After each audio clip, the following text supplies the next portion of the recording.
As I mentioned in my previous video, I was due to talk about one of my own photographs and just discuss why it's important to me and talk about some of the interesting experiences that I've had. But unfortunately, my dog Meg has been really quite unwell this past week, so we had to take her to the local hospital, and she had some surgery to remove an entire salivary gland. But she came home on Friday. She's feeling a bit sorry for herself, but hopefully she'll be tip-top soon and we'll be back out enjoying our daily walks. So in the meantime, my friend Joe Cornish has very kindly offered a contribution, and he's going to give some insights and share some of his beautiful work from Colorado. So I'm delighted to have him as the first of a few guests as part of this series. Hello, big thanks to Simon for asking me to tell a story. I'm going to try and tell 3 stories quickly. And the first is about a photograph. And this is it. It's of an aspen grove near to Aspen in Colorado. And it's a picture that I'm really fond of, and I'd like to talk briefly about the story of the picture, the composition, and why I think it works or it's effective. And you'll see that it's a rule breaker if you follow the rules of composition, because it has a central axis, absolutely, and then it recedes in a relatively symmetrical but nevertheless asymmetrical way either side. The light is really soft. The image itself is not dependent on spectacular light in any way. It's a very natural and gentle light, and in the distance there's a mountainside which gives a dark, slightly somber background, but not distracting. So that allows the trees themselves to stand forward in the space. There are many perspectives in the image of the recessions, little recessionary alleys that run into the distance from that central tree. And the trees all stand vertically, which aspen trees generally do. But the reason that they do so is because I was using a perspective control camera, which greatly helped in my sense of making a picture. And the perspective itself is such that it feels as if we, as the viewers, are floating in situ, and that gives it rather a magical quality to me. So all sorts of reasons why I love this picture. And it's also, this picture was actually made the first time I visited this place, but it also became a place I revisited on subsequent trips to Colorado. And I've made other pictures of it that were in different lighting conditions, including fog here, misty woodland, doesn't get much better than that. You can see that tree in the foreground, the one I call the tuning fork tree. That one really brings it out, the shape. And a couple more examples here which give a different emphasis. And of course I don't just put the tripod down in the same holes on the ground. There's always a difference depending what feels right on the day. This one has the very last sunlight of the day before the sun drops down behind the mountains, so the trees at the bottom are actually in shadow. And then after that picture was taken, I actually moved the tripod slightly and made this picture, which has a very different quality. But here in particular, there's a roundness to the trees that I love. So it's a spot that keeps giving, and it's interesting to me because Colorado itself is just absolutely packed with spectacular mountain scenery. And yet, every time I return, this little tree and its grove is my favorite place to work.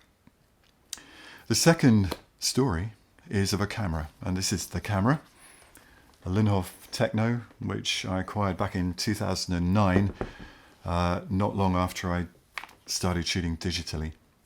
And rather like a fine wine, it improves with age, because each new generation of digital back that I'm using with it has new facilities, usually high resolution as well, but mainly it's the responsiveness of the backs as computing power increases that makes it better, more organic in use, and in a way eventually start to return me to my sort of remembered home as a film photographer, shooting with a large format camera.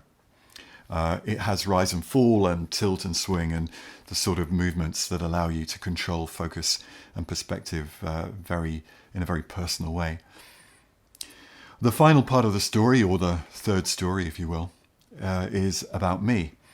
And that is that the transition to digital, which I began 12 or 13 years ago, was actually initially quite painful. I found it difficult. I was always on the verge of going back to shooting films somehow, but I persevered, persisted, learned to process raw files and to print digitally, to work with Photoshop, to make collages, to stitch landscape panoramas together, all of which was fantastically educational and actually a lot of fun as well. But there was a problem, and that it was really that I was spending so much time focusing on the learning and on making many pictures to try to improve my technique, that I lost something of myself in that process.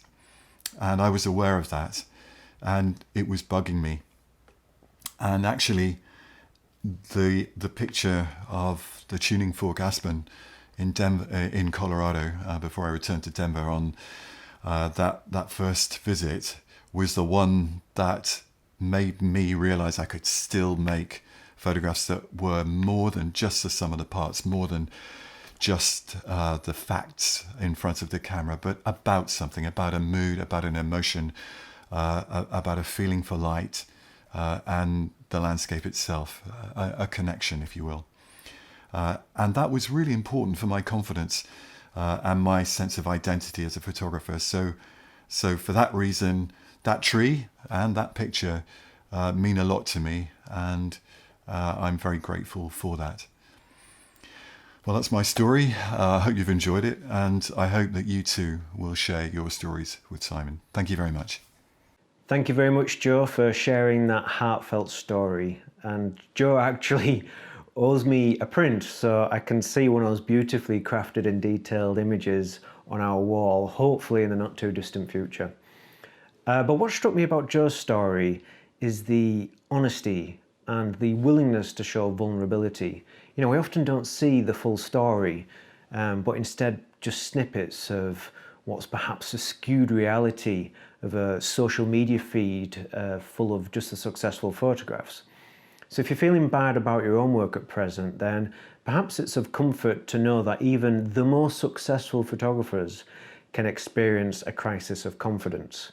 And I think that's a common trait in any creative that's passionate about their craft.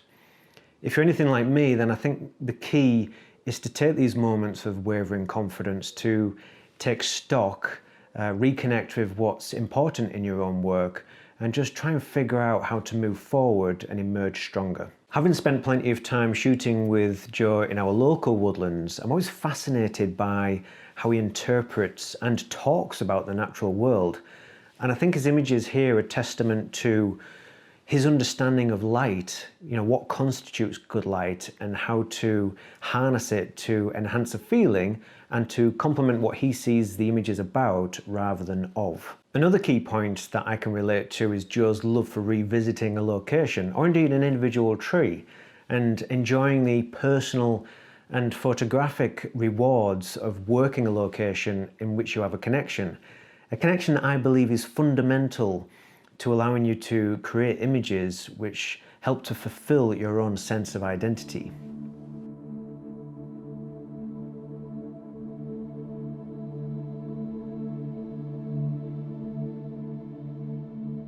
I hope you enjoyed this installment and it offered a brief escape as it did for me.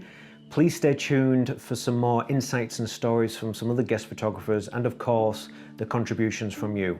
Please keep those contributions coming and don't forget to use the hashtag #TheTreesStillGrow. And I must thank Joe again because that hashtag was his idea. If you've no idea what I'm talking about, then please refer to my previous video which I'll link to in the description below. But thank you very much for watching this episode, And as always, I hope to see you for the next one.